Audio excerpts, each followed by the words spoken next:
सभी को सुप्रभात। मैं शिशुपाल में बीए पार्ट 3 हिंदी साहित्य के अंतर्गत आज हम चर्चा करेंगे जयशंकर प्रसाद के जो हमारे पाठ्यक्रम में रचनाएं हैं उस पर चर्चा करेंगे।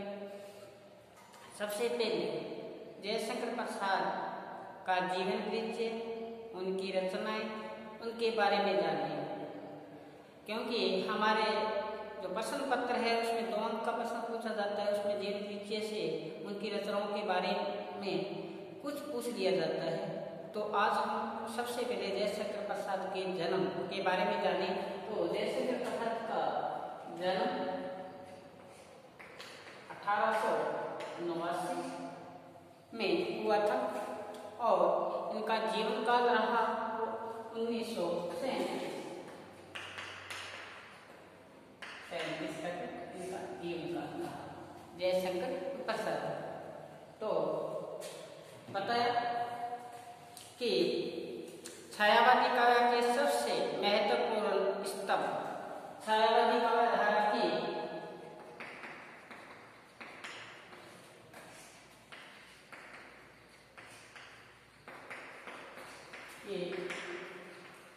प्रमुख स्तंभ प्रसाद, छायावादी काव्य धारा के प्रमुख स्तंभ है वो प्रसाद जी है।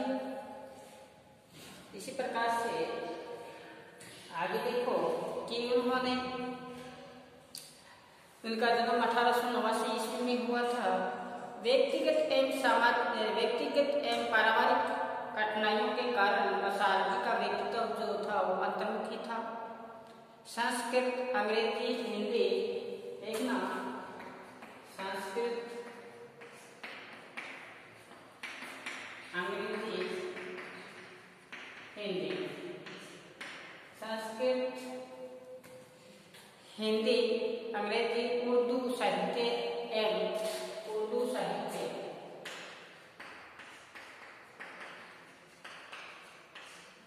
इन तीनों साहित्यों का इनको इतिहास का गहन अध्ययन किया था। प्रसाद जी ने गहन अध्ययन किया और फिर बताया आगे गहन अध्ययन किया। उन्होंने नाटक, कहानी, उपन्यास, देखना नाटक, कहानी, उपन्यास लिखे। नाटक, कहानी, उपन्यास लिखे, कौन कौन से लिखे उसके बारे में हम चर्चा करेंगे। तो इन्होंने उपन्यास, आलोचना एवं कविता आदि विधाओं का भी इन्होंने किया। मूलतः वे कवि है, उनका कामायनी महाकाव्य, ये मूलतः क्या है, जयशंकर प्रसाद जी कवि है कामायनी, महत्वपूर्ण कामायनी। कामायनी है जो एक कालजयी रचना है, कालजयी रचना है कामायनी। कामायनी की कालजयी रचना है। छायावादी एक महाकाव्य समुच्चय हिंदी साहित्य की ये कालजयी रचना है। अब देखो जैसे इन्होंने ध्रुव स्वामी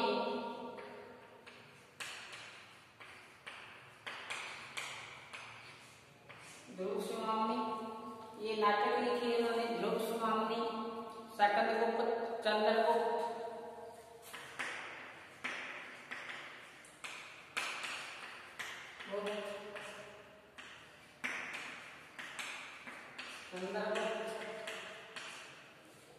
ध्रुव स्वामी, चंद्रगुप्त, शकंदगुप्त आदि हिंदी नाटक परंपरा को उन्होंने समृद्ध किया। लिखकर ये नाटक लिखकर हमारी जो परंपरा थी उन परंपराओं को प्रसाद जी ने समृद्ध किया। नाटकों में भारतीय इतिहास में उन कारणों को खोजने का प्रयास करते हैं जो भारतीय समाज जिससे कमजोर बना पड़ा था। कंकाल, तितली और इरावती इनके यथार्थ यथार्थवादी उपन्यास है, देखना यथार्थवादी उपन्यास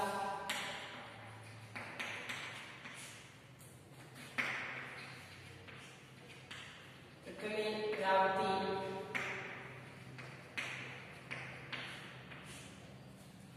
तितली है, इरावती है, कंकाल है, कंकाल, ये इनके यथार्थवादी उपन्यास है। तितली है, इरावती है और तीसरा बताया जो कंकाल है, ये यथार्थवादी नाटक है। इनकी जो कहानी है, देखो कहानियां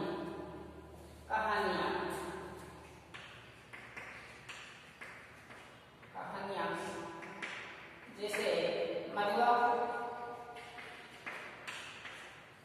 मधुआ कहानी है इनकी। और देखना जैसे मधुआ है, पुरस्कार है, ममता है, पुरस्कार, ममता, पुरस्कार, ममता और छोटा जादूगर,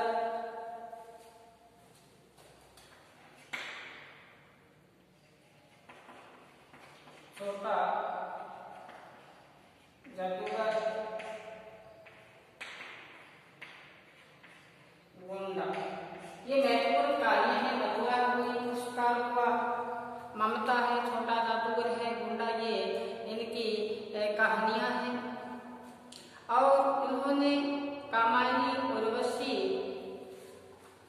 एक बार देखिए जैसे हमने जाना जयशंकर प्रसाद के बारे में, जन्म 1882 में, जीवन काल 1937 तक रहा इनका।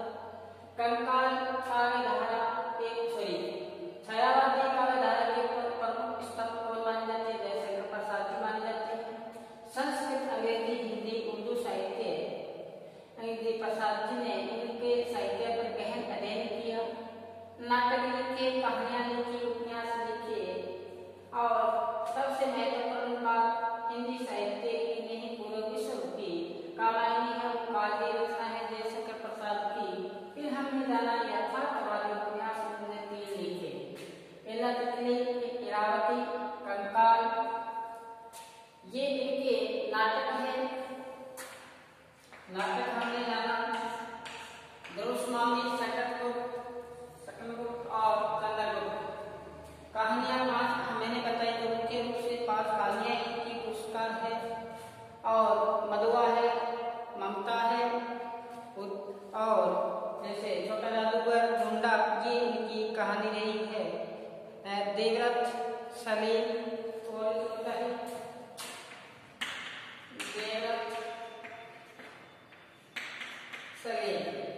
ये इनकी महत्वपूर्ण कहानियां है। एक बार आप अपने रजिस्टर में इनको लिख लो, फिर हम चलते हैं आगे। ये इनकी महत्वपूर्ण कहानियां रही है। कहानियों की बात देखते हैं हम, तो कहानियों के बाद इन्होंने आपको बताया प्रसाद जी मूलतः एक भावुक और कल्पनाशील कवि है। भावुक और कल्पनाशील कवि प्रसाद जी है। कामायनी, उर्वशी, वन मिलन, देखना कामायनी,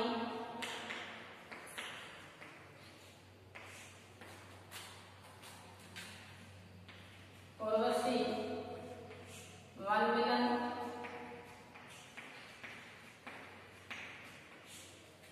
कामायनी, उर्वशी, वन मिलन, प्रेम राज्य,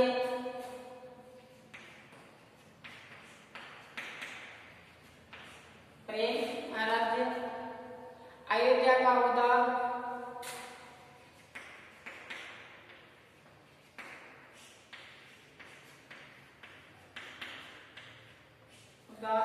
और कानन कुसुम, प्रेम पथिक,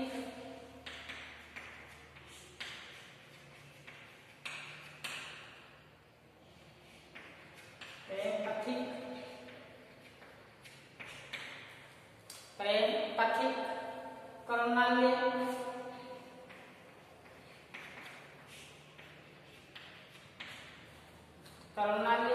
प्रेम पथिक, करुणालय, महात्मा का महत्व,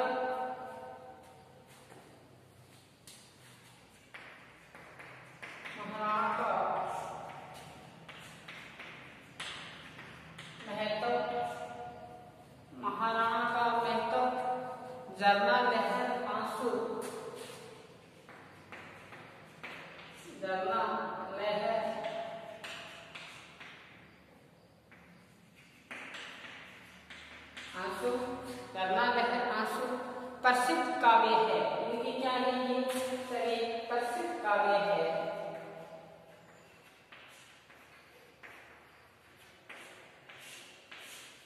प्रसिद्ध काव्य बाल्की, कामायनी, उर्वशी, वानविलन, प्रेम राज्य, अयोध्या का उदाहरण, कानन कुसुम, प्रेम पक्षी, करुणालय, महाना का महत्व, झरना लहर आंसू, ये के महत्वपूर्ण जो प्रसिद्ध काव्य है।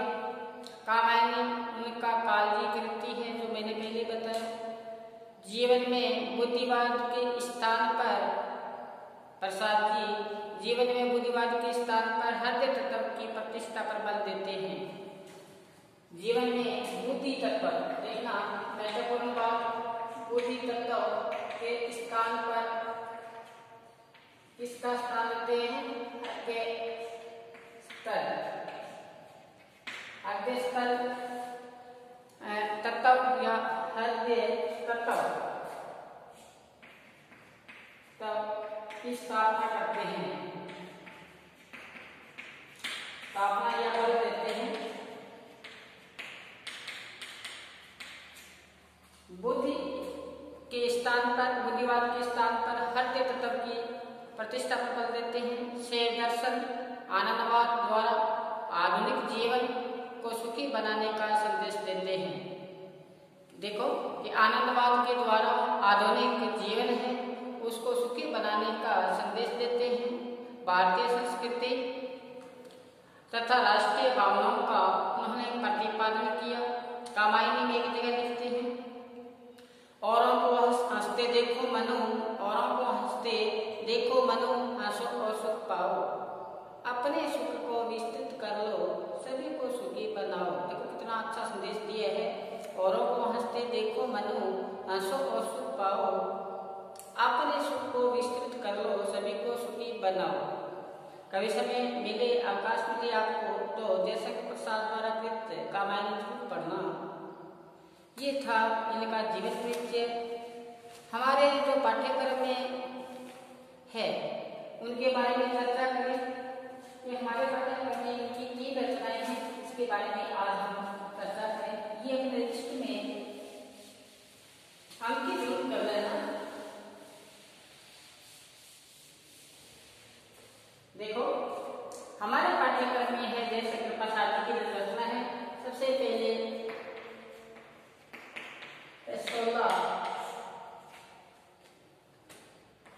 की प्रतिध्वनि,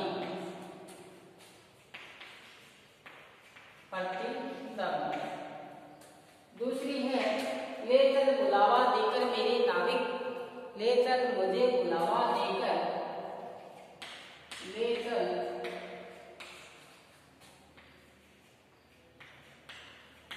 बुलावा, ले चल बुलावा देकर। और तीसरी हमारे पाठ्यक्रम में एक रचना है, वो है त्रिशित, चिर त्रिशित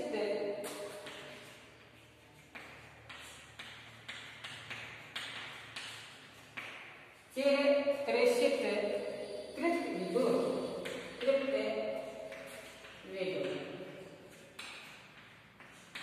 ये हमारे पाठ्यक्रम में 3 रचनाएं हैं, जिसके बारे में आज हम संग्रह करेंगे। एक बार अपने लिस्ट में ये जरूर उतारें कि हमारी ये 3 रचनाएं हैं पाठ्यक्रम में। कौन सी? पेशोला की प्रतिध्वनि, ले चल बुलावा देकर मेरे नाविक, चित त्रिशित कृत विदुर। तो सबसे पहले हम रचना पढ़ने जा रहे हैं पेशोला की प्रतिध्वनि।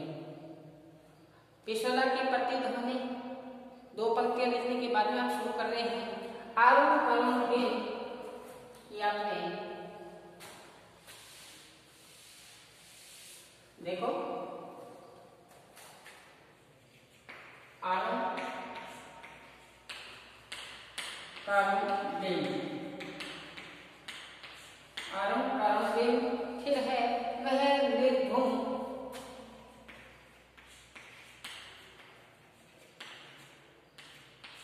वह निर्धूम,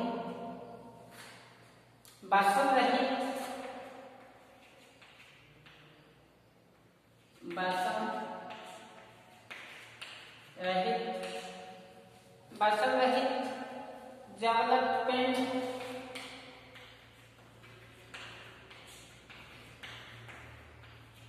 फिर आगामी बताया है विकल विवर्तनों से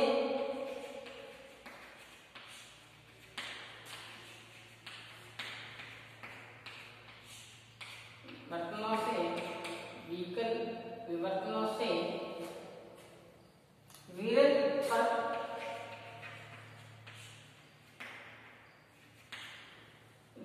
परिवर्तनों से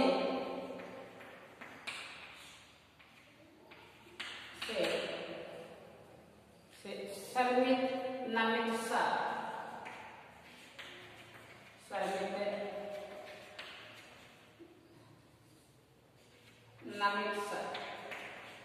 देखो क्या बताया है इस पंक्तियों में। जयशंकर प्रसाद की ये रचना है पिछोला की प्रतिध्वनि।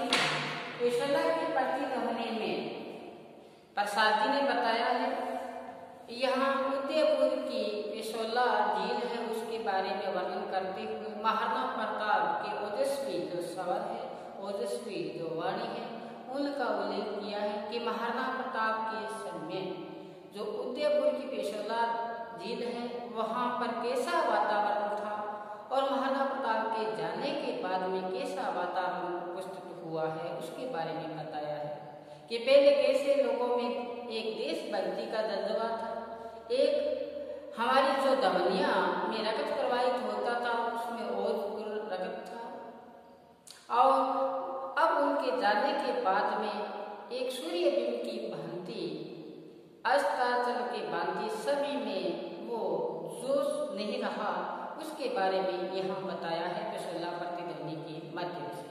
तो क्या बताया है आरुण करुण बिंब, अरुण का से लाल सूर्य, करुण का से दीनता लिए हुए, बिंब का से प्रतिबिंब, वह निर्धूम धुएं से रहित बसों से रहित जला हुआ पिंड विकल व्याकुल विवर्तन चक्कर लगाने से और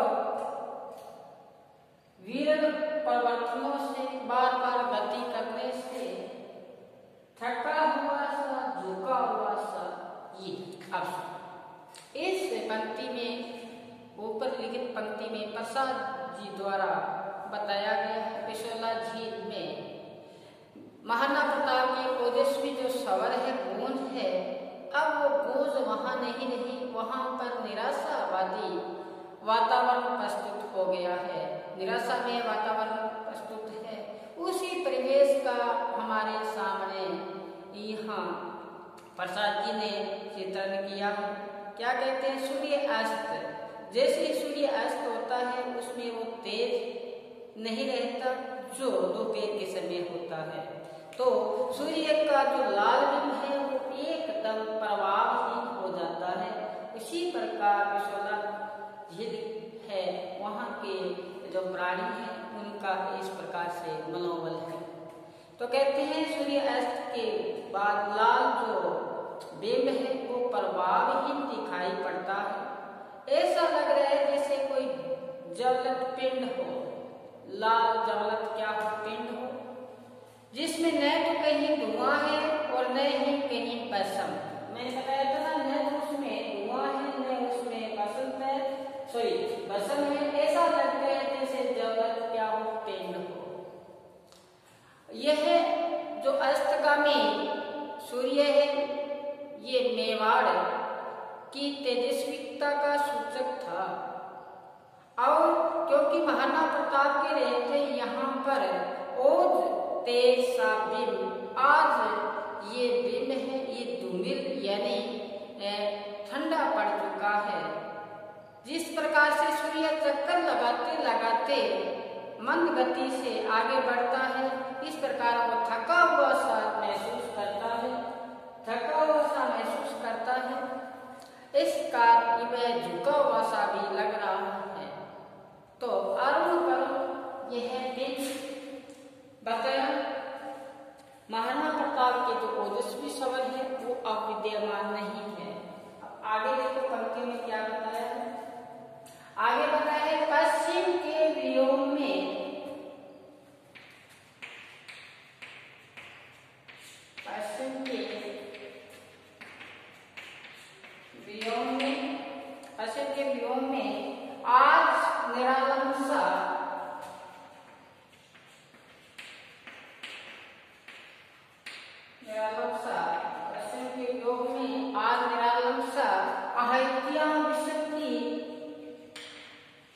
आहूतियां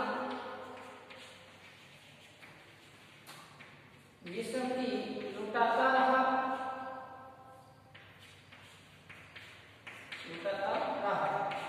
देखो क्या बताया इस पंक्तियों में कि निरंतर सूर्य आगे बढ़ने से ऐसा लग रहा है जैसे इसमें थकान आ चुकी है, इसमें थकान आ चुकी है, थका हुआ सा लग रहा है। इस कारण ये नमित सा यानी झुका हुआ सा लग रहा है। आगे सूर्य अब तेज नहीं रहा, तेजहीन हो गया, इसलिए ये किसी के अवलंब सा ऐसा लगता है किसी ने सूर्य ने किसी का सहारा ले रखा है। इसलिए आकाश का ये जो सूर्य था, ये देखो ये दिन के समय अपनी आहूतियां लुटाता रहा, ये सूर्य दिन के समय अपनी आहूतियां लुटाता रहा। सहस सहस कर माला से कहते अपनी हजार किरणों से, अपनी हजार किरणों से सृष्टि को ये प्रदीप्त यानी रोशनी देता रहा। आज में तेज और शक्ति सृष्टि में दया भाव से दिखाता रहा ये सूर्य, लेकिन अब अस्त के समय ये अरुण करुणी बन चुका है। आज अस्त के समय अरुण करुणी बन चुका है। तेज और बल जो बदनायता कदम सा, आज ये कदम वृक्ष की भांति अपनी उदारता रूपी सुगंध को फैलाता रहा सूर्य। और त्रिशूला की उर्मियां शांत बनी छाया में आज का वातावरण प्रस्तुत करते हुए कवि ने क्या बताया है कि वही सूर्य त्रिशूला झील है, वो उदासी भरा वातावरण वहां प्रस्तुत है। कोई देखकर अस्ताचल की ओर जा रहे, कोई देखकर सूर्य को देख अस्ताचल की जा रहे। त्रिशूला की जो झील है वो भी एकदम शांत दिखाई दे रही है वर्तमान में। इस झील के चारों ओर